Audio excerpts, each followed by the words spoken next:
what kind of people do we want on this team? Like, what matters here? How do we work with our clients and our sponsors? What's important, company culture wise? And I essentially got to rewrite the entire company for like what I thought was important.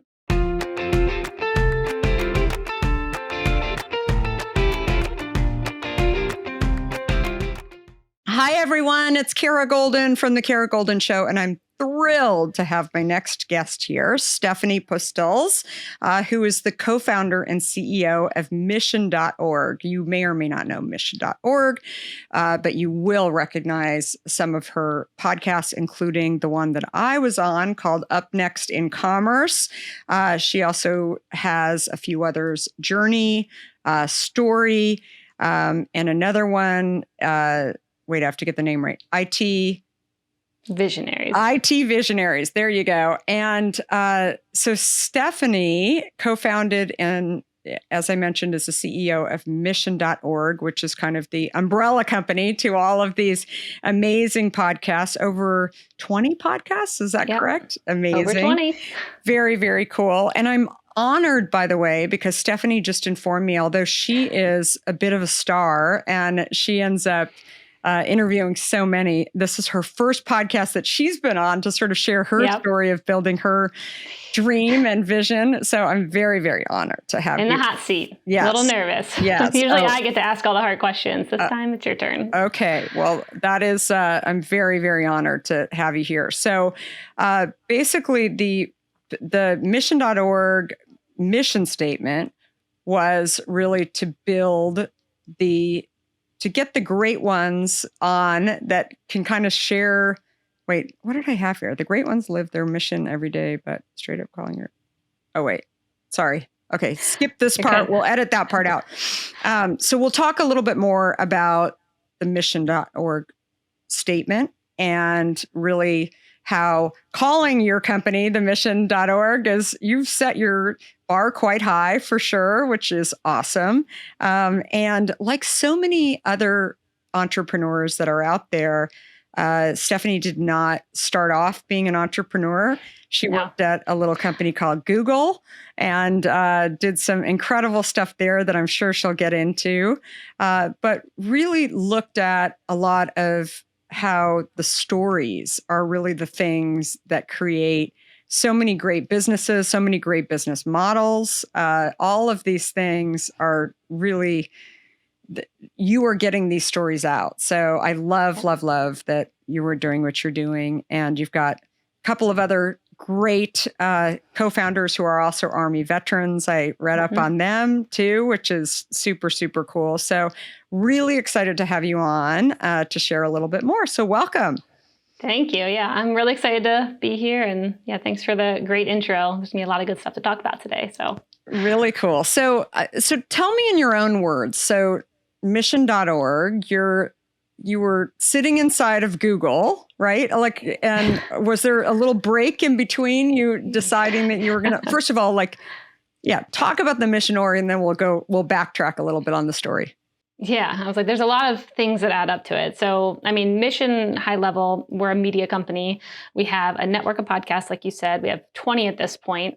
And our goal is to, lift up the stories of these executives who maybe are not talking about them enough. And so for the most part, we're going after the CMO who's been maybe at Disney for 15 years or something and doesn't have an interview, or the person who's, been the CIO at 3 Fortune 500 companies and you can't find anything on. And so when we started off building Mission, we just wanted to highlight these stories and create evergreen content that people go back to and learn. And our thought was like, if you can sit down with, this executive for an hour, that'll be way better than even going to business school. And so, we started in 2018 and we actually started on a platform called Medium. I'm sure you maybe know of it. Okay.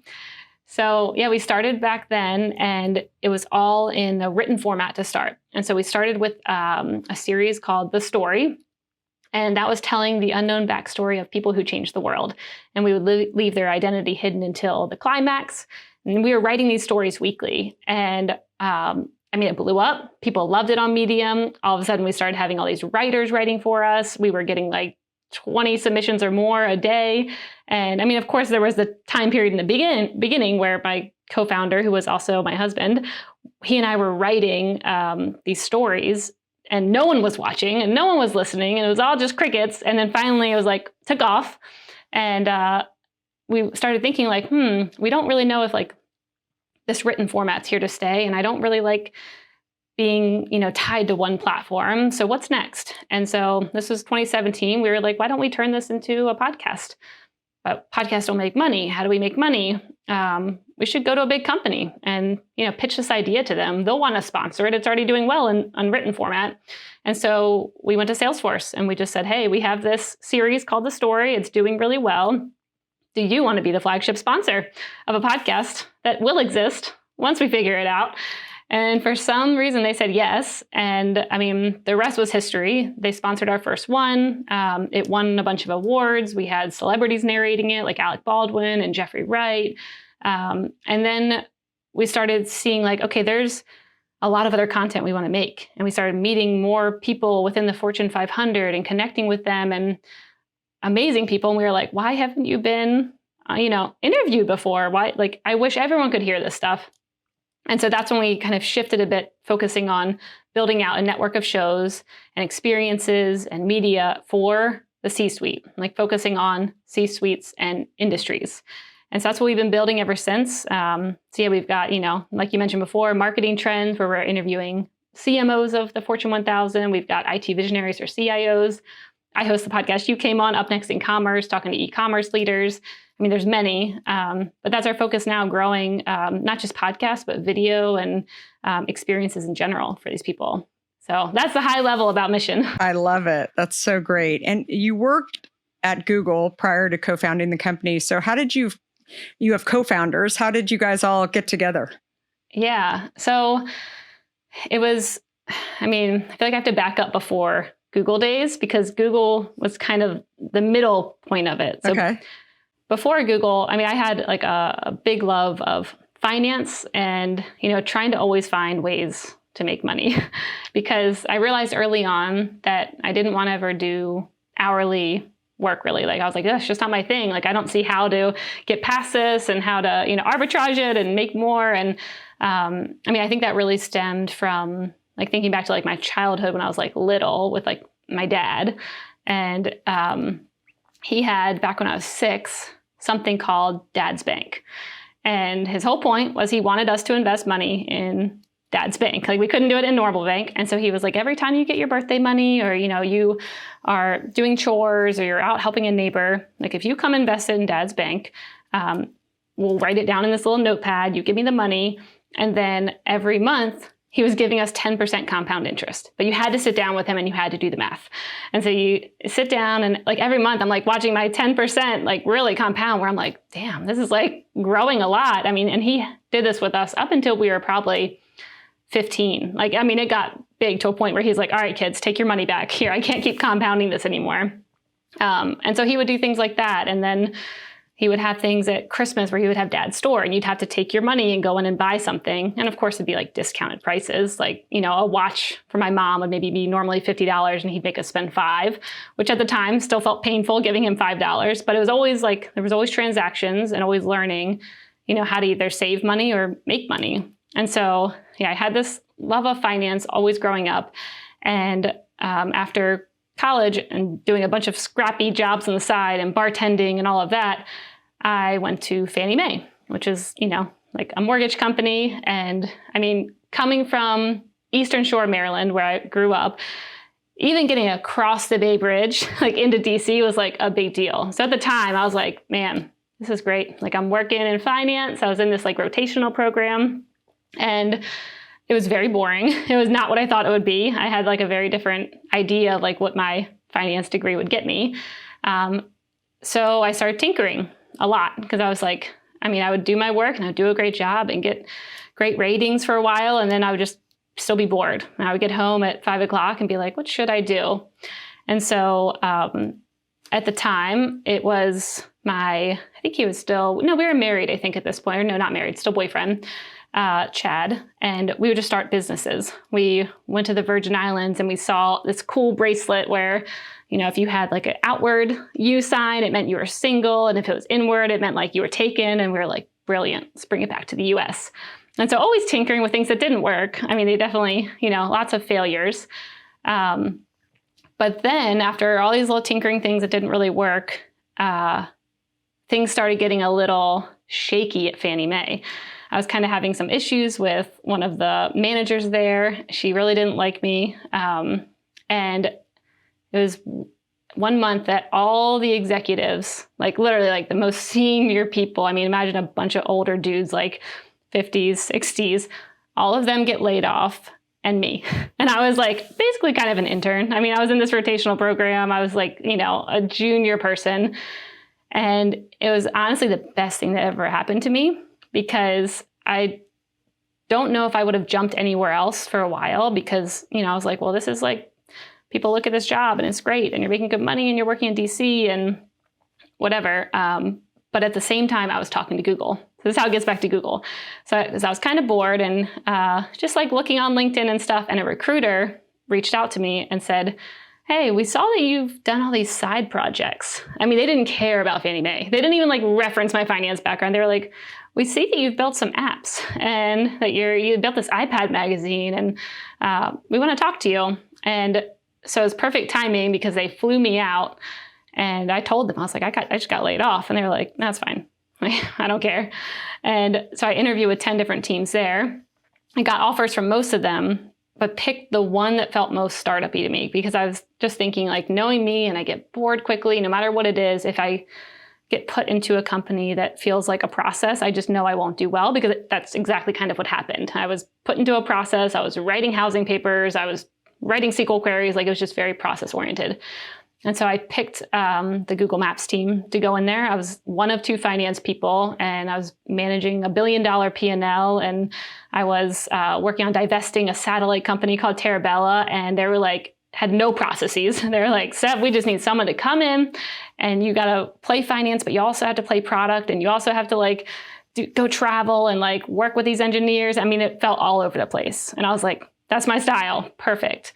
And what a great experience, though. Yeah. I mean, it was great. At the time of getting laid off, I was like so sad. Like, it was the saddest thing, packing up my box, all my other like coworkers looking at me and just being like, oh, this is the ultimate failure. Like, I remember thinking, like, what do I tell my parents? They were so proud of me, like, working here. And like, they didn't really understand a lot of the side things I was doing. They were like, really like, at Thanksgiving, like, Steph works at Fannie Mae. I'm like, so proud.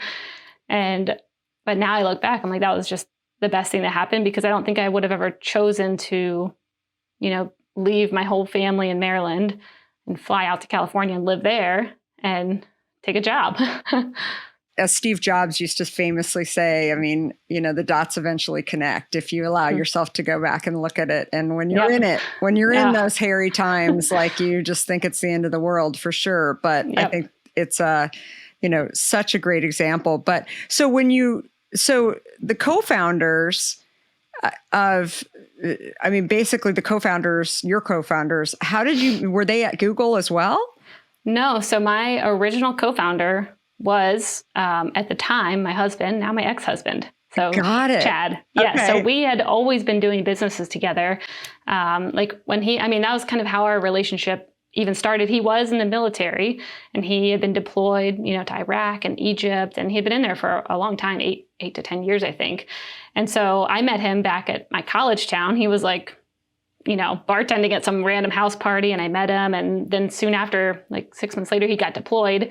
And the way that we stayed connected on his deployment was through side projects. And so when he was gone, we were working on an app called College or Not. And so it was basically an app that you could pull up your degree and see, like, what is the ROI of this? What's the industry like looking like? Are salaries increasing? What can you get with that degree? Oh, you're getting a psychology degree. Here's all the negative percentage, of the wage and how long it takes you to pay back your degree, like your loans. And so we built this whole app of like what we wanted for college. And so we worked on that when he was deployed. We started an education iPad. It was called Education Magazine, iPad Magazine. And I was out interviewing educators. I mean, some pretty high profile ones that I'm surprised that they said yes to me now. And I was writing the articles, and he would do the design, and then we would publish it on the iPad and charge a subscription price. And so we just had always been working together on stuff. So when it came to mission, and of course, we were already working on that together. When I went to Google, we started writing on Medium. He's like very creative and he was writing. And I was more of like, operations, finance, get it done, hire the people, hire the team, bring it all together. And he was the more creative, like, make sure the storyline's good there. And so yeah, we just started that while I was at Google, because even though Google was great and fun and amazing, of course, it was like, if I didn't do what I was doing now, I'm like, I would definitely go back to Google. Yeah, such a great experience. You always get that itch. You're like, I just know there's something else I could be doing and want to be doing that's mine, and with no constraints. I love it. That's so great. And were you, so is your ex-husband still involved in the company? He is now. Yeah, he's back. He's back. Okay. He's back. Wow.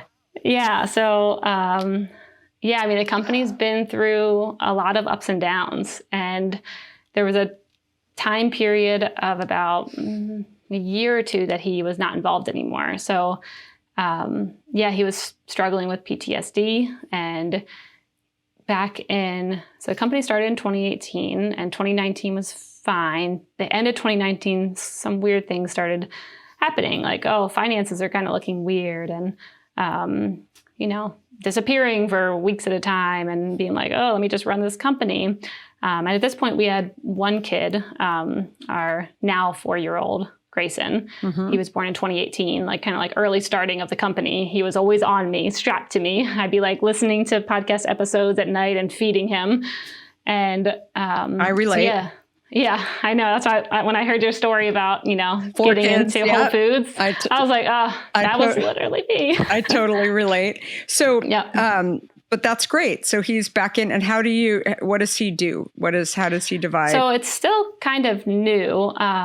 To go back to that backstory of the company, so back in 2020, the company almost went bankrupt because of this, just bad financial choices. And so he essentially left and he went to get help and didn't really want to be involved for a little while. And so I took over and was running it because at the time he was CEO. So I took over CEO, but I had to lay off more than half my team because it was December 2019 when I looked at our bank account, and I couldn't really stop anything. So at the time I didn't, I just couldn't have enough, I didn't have enough financial control. And I looked at our bank account and it was $2,100. Our payroll every month was almost $200,000 a month. And so I looked at that and it had depleted quickly. It was fine one month and then all of a sudden it wasn't. And I was like, I don't know what to do. And so I put in a personal loan of my own money for part of it. And then I went to one of my best friends and I was just telling her this scenario. And she was like, I'll write a check. And I was like, you shouldn't, because this company is on the way out. There is no way to escape this. We don't have any money. We're in a ton of debt that was racked up within these past 3 months. Crazy amounts of debt that I don't even know how to get out of. I think I might have to do bankruptcy. I wouldn't put in money into this company. And I was like, but I do want to get my employees past Christmas. That was my one thing. I'm like, I can't lay them off, December 22nd. And so she was like, that's fine. You'll be good for it. Either in this lifetime or the next, you'll be good for it. I already know. I know you, and I know what you're going to do either this time or the next company. It'll get figured out. And so she put a loan in. I put a loan in, and we're able to get through payroll. And then I laid off half my team. So it went from 20 something people down to 11, and went to all of our clients and said, hey, either this company is going down or you need to be in a 1-year contract. So if you still want what we're giving you, I have half the team, but I think I can do it, but I need money up front and I need you to be in a 1-year contract because I cannot get any loans unless you are in a longer term contract. And if not, then we can't work together. And all of them agreed and helped. And since then have been building it back up. And now, I'll say the almost bankruptcy time period was actually honestly the best thing that happened because it allowed me to be reorient. What kind of people do we want on this team? What matters here? How do we work with our clients and our sponsors? What's important, company culture wise? And I essentially got to rewrite the entire company for what I thought was important. And so fast forward to today, 2022, my now ex-husband, Chad is back and he is helping again. I mean, his title is chairman and co-founder. And so he's helping with, different things within the company. But yeah, I mean, he went and he got the help he needed. He tapped into, psychedelic therapy. So I'm a big proponent of that. And it helped not only mend. I mean, now we also have 3 kids. Like at the time when the company was going bankrupt, 2 months later, I was having my twins. And so that was a whole nother thing. But Crazy. So, wow, that's amazing. You have been through an incredible journey and your company is still so young. I mean, I know. But it's like, but you've really, I think, look, what doesn't kill us makes us stronger, as I always, say. I think that's a testament, just what you just shared for sure. So what has been the most surprising thing in starting Mission that, I was talking to an entrepreneur earlier today who had reached out to me and we ended up getting on the phone. It was interesting because he went and ended up getting a lot of people in his industry. It's in the beauty industry from large companies. And the first thing I thought is, a lot of overhead, right? Of getting these people in, but also a lot of those people don't really know the scrappy, right? The 0 to 1 million, right?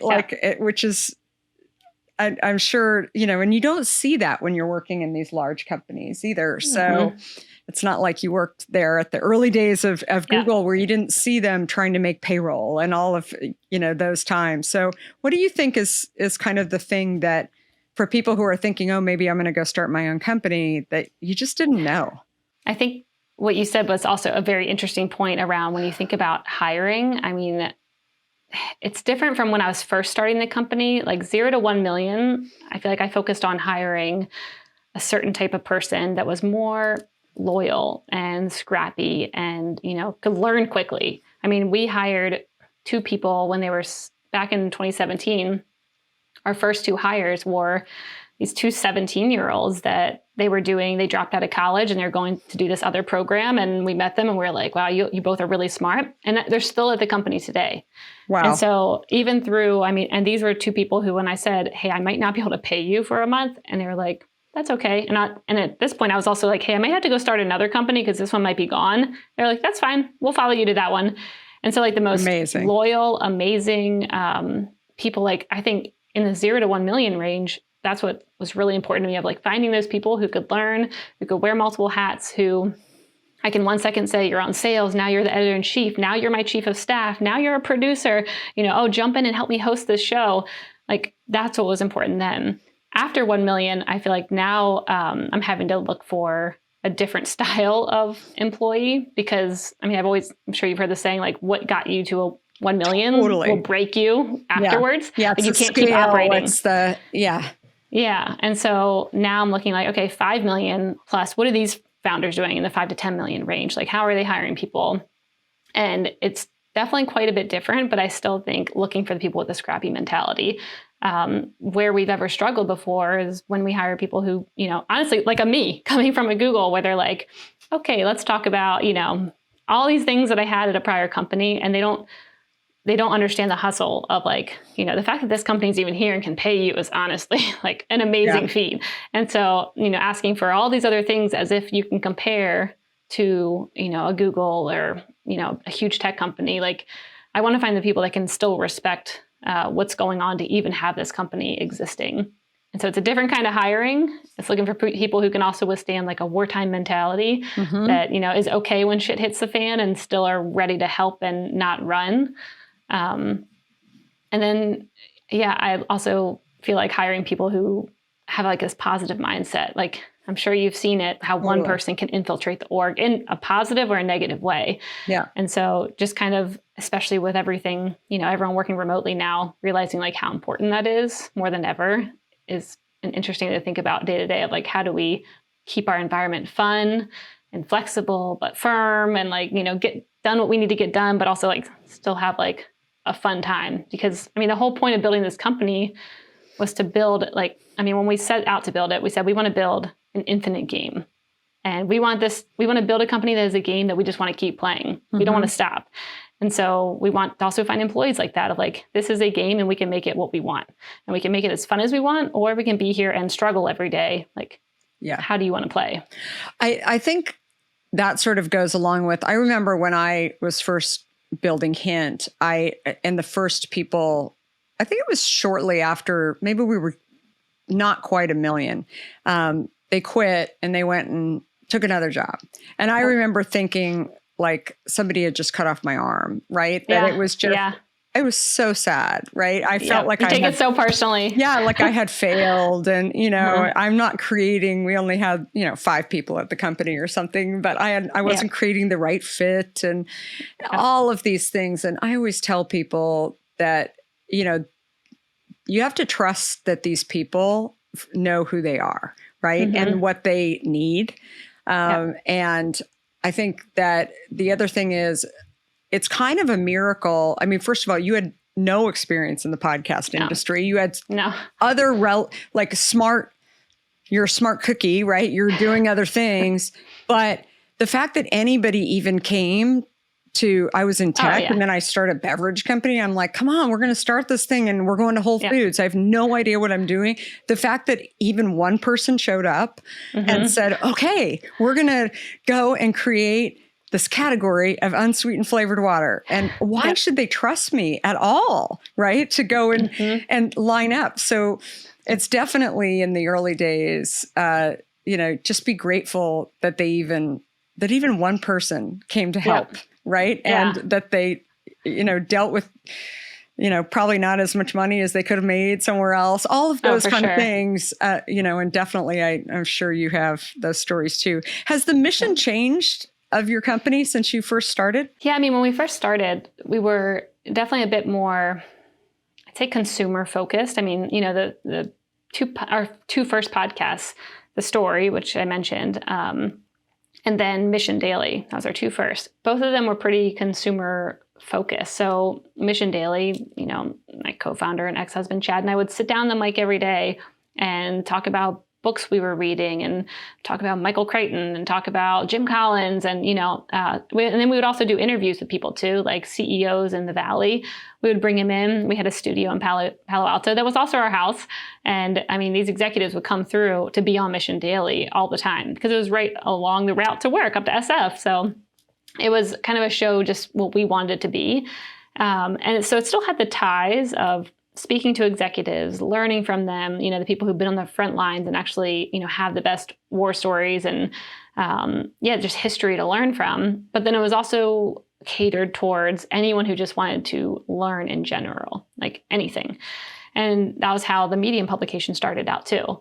And so, and The Story as well, it's very consumer focused. Anyone in the family, I mean, families were listening to this podcast together on their ride to school and to work. And that's when we started seeing more of like, okay, media in general, it has a big opportunity to not be based, like not show these executive stories in a way that they currently highlight them. Like right now, I mean, working, founding Hint, you probably got on these media experiences that were full of gotcha questions and, just trying to like, oh, what can Kara say that we can get her in trouble for?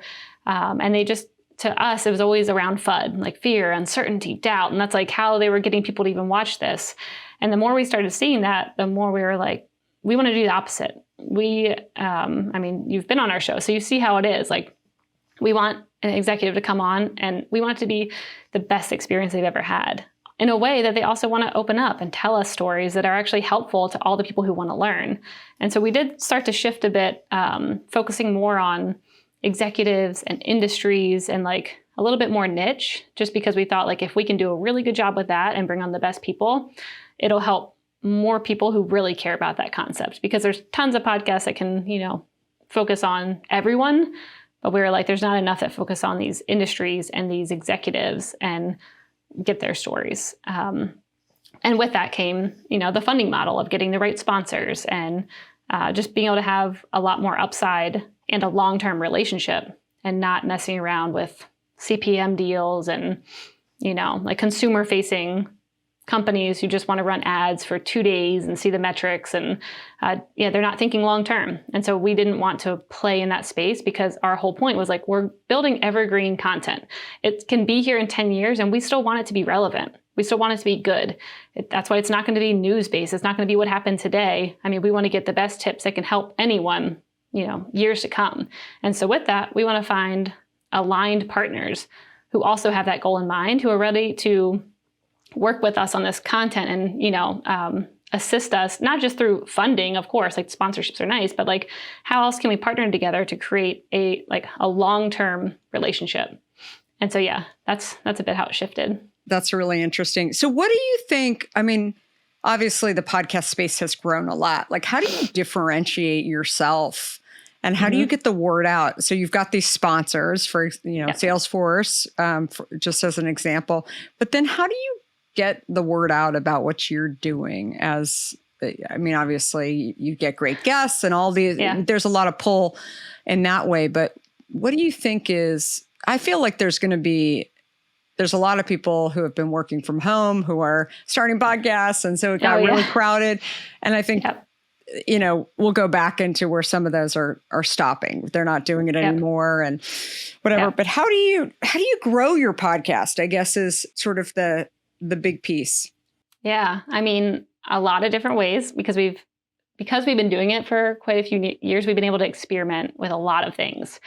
And so I would say guests is a big one. I mean, we have, on some of the best guests in the industry, where when they share it with their network, I mean, that's the best thing that can happen. I mean, when we had the CIO of Shell share his episode, it was like blew up the Shell. And because, most of his other CTO and CIO friends had probably not ever seen an interview with him before.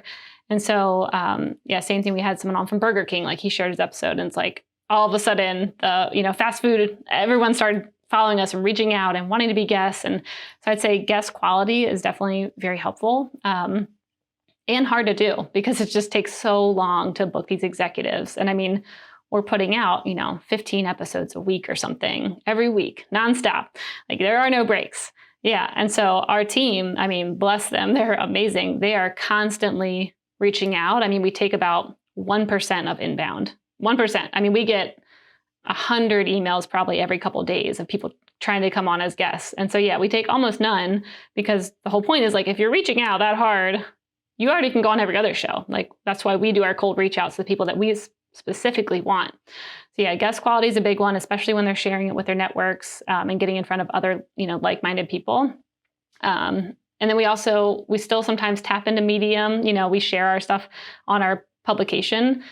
That's not really an angle that we do as much anymore, even though we still are a top publication on there and we get views and all that. But that platform's changed so much that it's not really one that I want to rely on for anything, which you shouldn't ever rely on any platform, honestly. I mean, that's why now we're expanding. We're not just podcasts. That's why I say we are a media company and we're creating these media streams, and podcasting is a piece of it. But we're also on YouTube. And so YouTube is a great expansion place to be able to get found. And like the advertising rates on there are much better than podcasting, even though, podcasting, we're probably the best in the industry when it comes to what we can do, like cost per download numbers that we can get. We do a really good job because we're forming strategic partnerships with advertisers. We're not just, going on any platform and just trying to run ads. We're not just using Google AdWords and trying to do that. Like we are building our own systems. We have our own demand side and supply side platforms that we're building, and making sure that the publishers and everyone on there is very aligned. And usually it's through custom reach outs. And so I feel like most of our business is through very custom relationships and reach outs, whether it's with guests, whether it's with advertising networks, whether it's newsletter partnerships. It's a very custom approach to make sure that, we're only getting in front of the exact people we want to get in front of. And then we can show after the fact that we did just that. That's awesome. I love that. Super great lesson, because I know I get asked that question a lot. And I think a lot of the organic growth definitely is... It happens as you get higher quality guests. I also think like something that you and I talked about before the podcast started, sound is so critical. Oh yeah. Right. Yeah. And so if you don't have high quality sound, it really makes a difference. And that's where we saw our numbers go up significantly when we actually focused on the quality and making sure that everybody has the best quality and all of that. So I think that's another really big key one. So as I mentioned before, I was fortunate enough to join you on the Up Next in Commerce, which I loved the experience. So fun. The podcast is out there now. You definitely can listen to it. So what's going to happen to podcasting going forward? I mean, you're doing 15 shows a week. You're cranking these out. I mean, what do you think people are looking for that are listening now for podcasts? I mean, obviously you seem like you're really listening and going with the trends. And I think that's very curious to hear what you think about, what listeners are really looking for.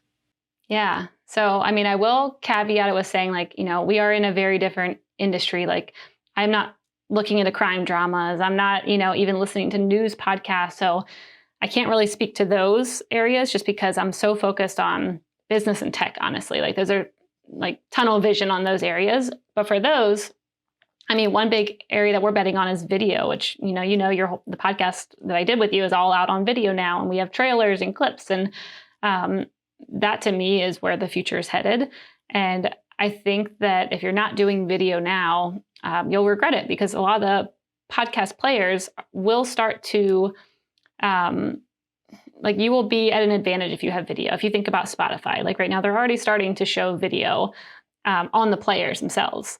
And so if you don't at least have it to be like, oh yeah, you want video? Here it is. I think it'll hurt you in the long run because, I mean, if you think about it like very basic as a consumer, if you imagine are listening to Spotify and you're able to open it up and be like, oh, that's what that person looks like, or, oh, I want to see, who the guest is. Just having that there, don't you think that's a better experience than just Apple Podcasts, which, you can't even get that option. And they're definitely probably not investing in that. And they haven't really invested in podcasts to begin with. So I think that video for sure is, I mean, people have been already saying this for a year or two, that's the way of the future. But I mean, I'm definitely seeing it now. And that's why all of our shows are on video. And then a lot of them are going to be having short snackable content. Like all of our sponsors are included in that as well. But like they're all getting maybe 1 to 2 minute teasers from each episode. And I mean, the consumption rates, people are finishing the entire thing. And so why wouldn't you want to, be doing that? And also it's fun. I mean, you pick the best part of it and you really get to highlight, the person's personality in a way that maybe they're not going to sit around for a whole hour, but they might want to hear, 2 minutes on their thoughts on the iOS, updates or whatever. And you're showing that where on social? On social, on YouTube. Yeah, everywhere. That's great. So yeah, I think definitely focusing on video and authenticity, I think is a big one going forward. Just figuring out how can you hop on video? Because you've seen a lot of video interviews where you're like, oh, cringeworthy. I don't even want to see you guys on video. This is just not good. Yeah. How do you, make sure that your guest is comfortable so that you can get authentic content? Because totally. I mean, what we're seeing now is that consumers, they want to see the most authentic content. And even if I'd say even if the quality is not that good. I mean, when we started the company, we had such a high bar for audio quality. I mean, at this point, we're still shipping some of our guests' mics. And I mean, we have the best mics that you can have. And quality was very high. And I'm actually now seeing that kind of you don't need to be as high if it's more authentic. Yeah. And so if it's first person shot and you're putting something on YouTube, it maybe doesn't have to be as good. If someone's just yeah, that's Kara. She's doing her thing. She's cooking meatloaf and she's telling us about building her business. You might not have to have the best quality. And you're seeing a lot of ads right now doing the same thing. I mean, I was on our smart TV the other day. There was a first person shot ad and it looked just like a TikTok video. And apparently it's done really well.